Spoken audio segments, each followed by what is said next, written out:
रोहिणी दी हमारी बड़ी बहन है, हमको पाला है, पोसा है, बड़ा किया है। और रोहिणी दी ने जो कुर्बानी दी है, शायद ही आज के दिन में कोई अपने ही परिवार के लोगों को किडनी दे। और ये 10,000 जो है, इसके उपरांत जो है देने के बाद समीक्षा की जाएगी कि किसको देना है, नहीं देना है। तो ये बिहार की जनता को बेवकूफ़ ना समझे नरेंद्र मोदी जी। इन्होंने एक पैसा केंद्र का इसमें नहीं दिया है। माई बहन का ये लोग इज्जत करने वाले लोग हैं। इतनी बड़ी कुर्बानी के बाद भी सम्राट चौधरी ने कहा था कि लालू जी देखो, टिकट दे रहे हैं, किडनी लेकर के दे रहे हैं। एक ट्रांजैक्शन तो कर देंगे, 2 कर देंगे, चुनाव तक जितना हो सकता है पहले कर देंगे, लेकिन चुनाव के बाद ये जो दे रहे हैं 10,000 रुपये, ये उधार रूप है, ये वसूलने का काम करेंगे।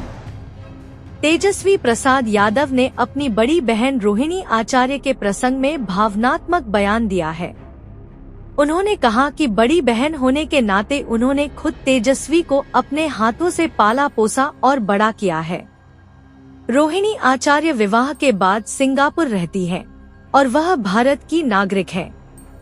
मीसा भारती के बाद रोहिणी परिवार की दूसरी बड़ी सदस्य है। लोकसभा चुनाव में निशा भारती पाटलिपुत्र लोकसभा सीट से 3 दफा चुनाव लड़ने के बाद इस बार प्रतिनिधित्व कर रही हैं। 2024 के लोकसभा चुनाव में रोहिणी आचार्य को राजद ने सारण लोकसभा सीट से टिकट दिया था और वहां से बहुत थोड़े से मतों के अंतर से वह चुनाव हार गई और राजीव प्रताप रूडी भाजपा के तरफ से सांसद चुन लिए गए। तेजस्वी ने कहा कि पापा लालू प्रसाद को रोहिणी दीदी ने अपनी एक किडनी देकर उनके जान को बचाया है। यह बहुत सम्मान और भावना का मत है। तेजस्वी यादव ने रोहिणी के प्रति अपना भावनात्मक सम्मान व्यक्त करते हुए पिछले चुनाव के समय सम्राट चौधरी के अपमानजनक बयान को याद दिलवाया। डिप्टी चीफ मिनिस्टर सम्राट चौधरी जैसे लोग इन बातों को नहीं समझ सकते हैं। उन्होंने कहा कि सम्राट चौधरी ने बहुत अभद्र भाषा का इस्तेमाल किया था और यह कहा था कि किडनी लेकर के उसके बदले में रोहिणी को टिकट दिया गया। रोहिणी आचार्य की अपनी कोई विशेष आकांक्षा नहीं है। वह छपरा के लोगों की मांग पर ही चुनाव लड़ने गई थी और पापा ने वहीं रहकर उनके चुनाव प्रचार को संचालित किया था। यह स्पष्ट नहीं है कि तेजस्वी यादव के इस वक्तव्य के बाद रोहिणी इसे किस तरह से स्वीकार करती हैं।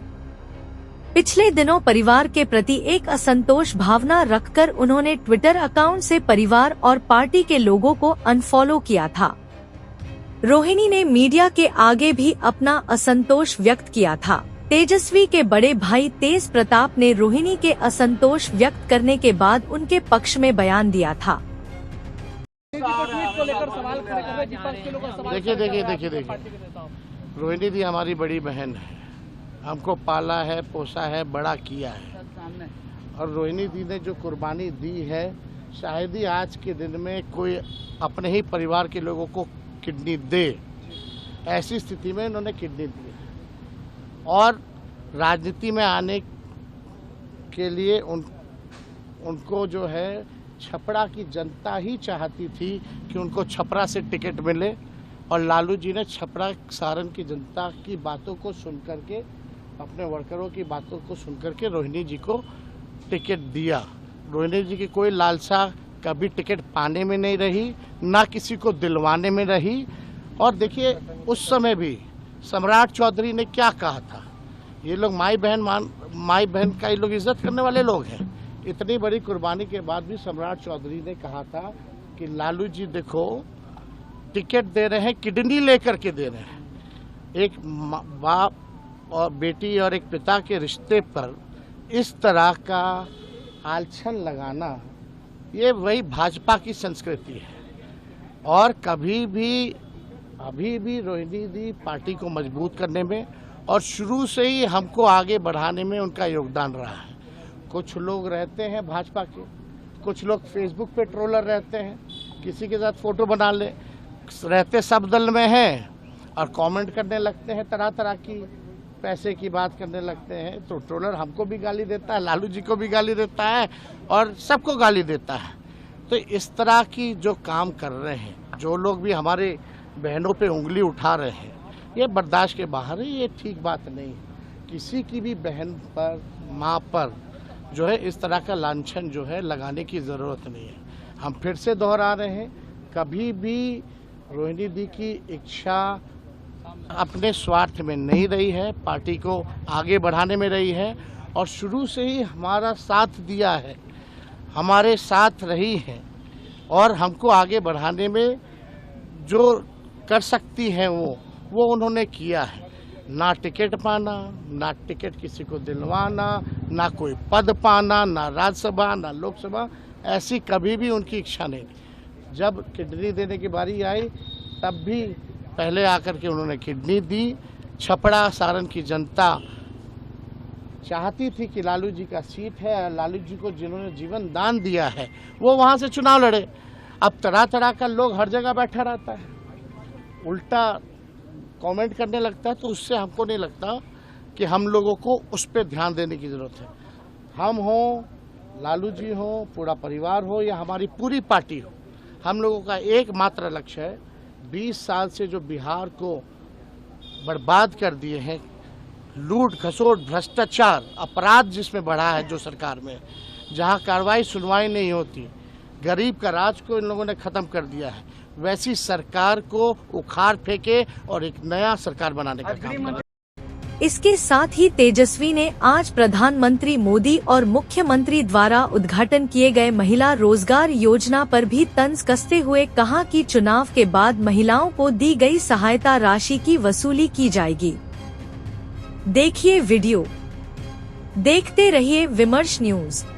तेजस्वी जी, आज महिलाओं को 10,000 रुपया उनके खाते में डाला गया है, ने दिया है डीबीटी के माध्यम से। अरे देखिए, तो नकल, देखो हमने क्या कहा, अकल बिहार की महिला अकल में नंबर 1 है, अब बिहार के सीएम नकल में नंबर 1 है। तो जो हम लोगों ने कहा माई बहन मान योजना का, कई दिनों से कह रहे थे देखो ये नकल करेंगे और ये नकल कर रहे हैं। और हमको तो दुर्भाग्य लगता है कि नरेंद्र मोदी जी इधर सर एक पैसा बताओ केंद्र का अगर ये दिए हो तो ये राज्य सरकार का ही पैसा है, और ये 10,000 जो है इसके उपरांत जो है देने के बाद समीक्षा की जाएगी कि किसको देना है नहीं देना है। तो ये बिहार की जनता को बेवकूफ़ ना समझे नरेंद्र मोदी जी, इन्होंने एक पैसा केंद्र का इसमें नहीं दिया है और दबाव में मुख्यमंत्री और एनडीए सरकार को नकल करके माई बहन मान योजना का उस दबाव में एक ट्रांजैक्शन तो कर देंगे, 2 कर देंगे, चुनाव तक जितना हो सकता है पहले कर देंगे, लेकिन चुनाव के बाद ये जो दे रहे हैं 10,000 रुपये, ये उधार रूप है, ये वसूलने का काम करेंगे। तो बिहार की जनता सब लोग जानती है और भाजपा के लोगों को गलतफहमी है। आज का ये बताइए तो कितने जगह रेप हुआ है, दिन दहाड़े रात में, 1 महीने का आप निकाल लीजिए, 100 रेप से कम नहीं हुआ होगा। हत्याएं, जब हमारे घर के बाहर गोलियां चल रही वो नहीं पकड़ा गया, सीएम हाउस के बाहर गोलियां चल रही वो नहीं पकड़ा गया, तो पहले होता था ऐसा। तो ये कहने से कई बार प्रधानमंत्री जी ने कहा, जंगल राज की बात करें, जब पत्रकार को मंत्री पीट रहा है, माँ बहन की गाली दे रहा है, तो जंगल राज नहीं है, कौन सा राज है? 2005 से पहले देखा था कोई मंत्री जो है पत्रकार को खुलेआम जो है पीट रहा है और माँ बहनों की गाली दे रहा है और उसका एफआईआर तक नहीं लिया जा रहा? नेता विरोधी दल को जाना पड़ रहा है एफआईआर दिलाने। ये जंगल राज आप इसको नहीं मानते? तो ये क्या है? ये प्रधानमंत्री जी के पास बोलने के लिए कुछ नहीं है। 17 महीने 18 महीने हम भी सरकार में रहे, क्या महिलाएं घर से निकलना बंद कर दी थी? ये अफवाह फैलाना, नकारात्मक बात करना, लोगों में जहर घोलना, आपस में लड़ाना, टकराना, नफरत की राजनीति करना, नकारात्मक राजनीति करना, यही नरेंद्र मोदी जी की पहचान है।